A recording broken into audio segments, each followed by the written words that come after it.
Hi guys, it is Thursday and you know what that means. It is time for the My Hero Academia leaks that just came out. Within the leaks of this week, the chapter 328 is titled Connected Connected, but without further ado, let's hop right into what the chapter has to say. So the chapter begins with a flashback to Tartarus months ago to the escape from Tartarus. One of the prisoners is excited because he will be able to get out of there and go back to chasing women. A man after my own heart. But then Stain shows up and kills him. He seems interested in acquiring information, so he goes straight to the monitoring room. When he gets there, he sees all the guards dead except for one. The only survivor is holding the security system records with all the strength he has left, but Stain goes there and takes them from him. The man says this cannot fall into Shigaraki's hands and asks if Stain is a man or a beast. He replies by saying that he is a beast who fights for a just society. After leaving the monitoring room, he sees All For One gathering his followers and preparing to leave. Stain decides to respect the wish of the man who just died and leaves on his own, jumping into the sea and swimming his way out. It's interesting that the sole survivor, who's a guard, already knows ahead of time that this information cannot fall into Shigaraki's hands. So I'm not sure what particularly these system records hold, but I imagine it's a ton of information regarding kind of the Hero Society, the structure of Tartarus, and all of the information regarding all of the prisoners. We then fast forward a bit in time and we see All Might with Tsukauchi. After the conversation with Stain, he had gone to Tsukauchi to drop off the chip with records, went to the students' dorms, and now came back to see the information they had managed to acquire. Tsukauchi looks very tired, with dark circles under his eyes and an unshaven beard. To be honest, Tsukauchi's probably working his tail off. I can't even imagine the type of things him as a police officer has to do at this current time. We haven't seen him for quite a while, so it's cool that he's introduced back into the story. They start talking about how the invasion of Tartarus was only possible because All For One connected the consciousness of his real body with Shigaraki's, allowing a shockwave attack that disabled the security systems. But All Might says that something seems weird, because in One For All's case, the connection is usually one way only. The All Might vestiges can get information from the outside world, but the real All Might doesn't get to know what the users were talking about inside the One For All world. The only exception was when he was holding Midoriya's hand in the hospital room. In that case, he could vaguely sense what was being discussed inside the vestiges. He felt that the synchronization rate had momentarily increased. Which is why they find it strange that All For One was able to connect with Shigaraki's body. Even though his real body was trapped at a depth of 500 meters within the ocean, he must have used another method. This is something I never really considered, to be honest, but All Might definitely does have a point. But given that All For One is completely different from One For All, I can kind of see how there would be kind of some discrepancies in how the users are able to translate information from one to another.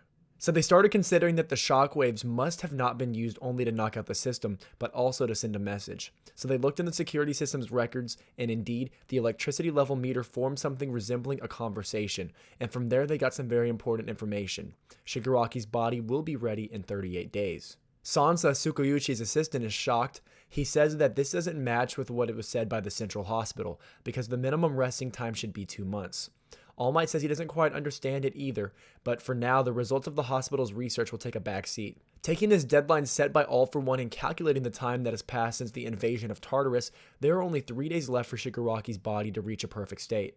Holy hell, wait, literally last chapter we were talking about how there's 2 months of preparation they have currently, and that additionally the heroes are about to launch a counterattack, but if Shigaraki's perfect body is ready within 3 days, we don't have the rest time that I had mentioned last chapter.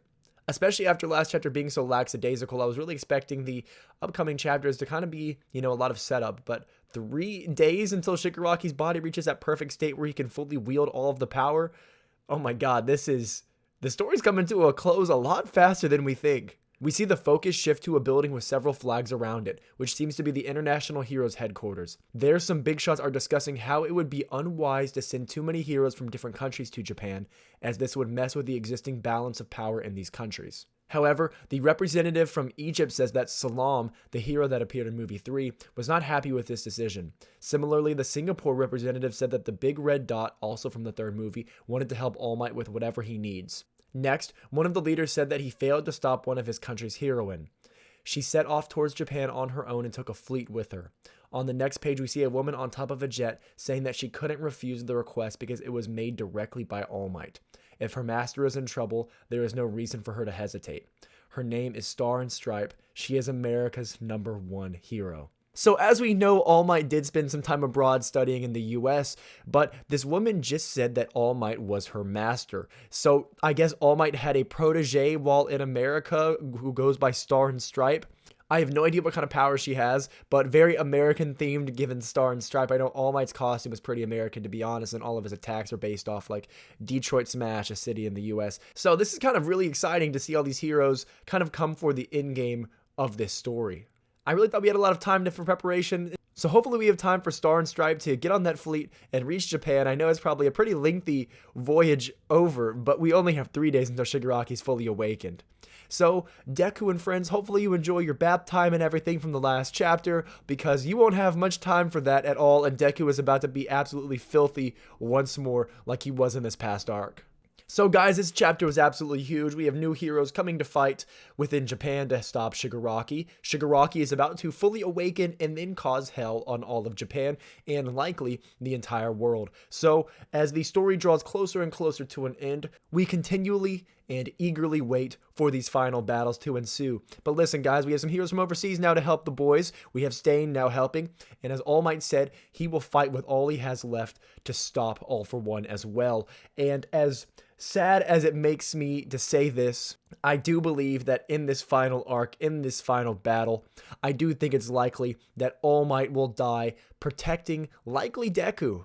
And I can see something happening within this, that once that does happen, our boy Deku will probably have an absolutely ridiculous rage scene. And Deku really hasn't had a rage scene like a lot of other anime protagonists have. Some of the notable ones, let's think about Gon from Hunter x Hunter. Let's think about Itadori from Jujutsu Kaisen whenever Junpei, did the, yeah. So, if this does happen, and I don't want All Might to die by any means, guys, don't get me wrong, I absolutely love and adore All Might, but if that does happen, let's be in preparation for one of the greatest rage scenes of all time, and to see Deku absolutely murder Shigaraki or All for One.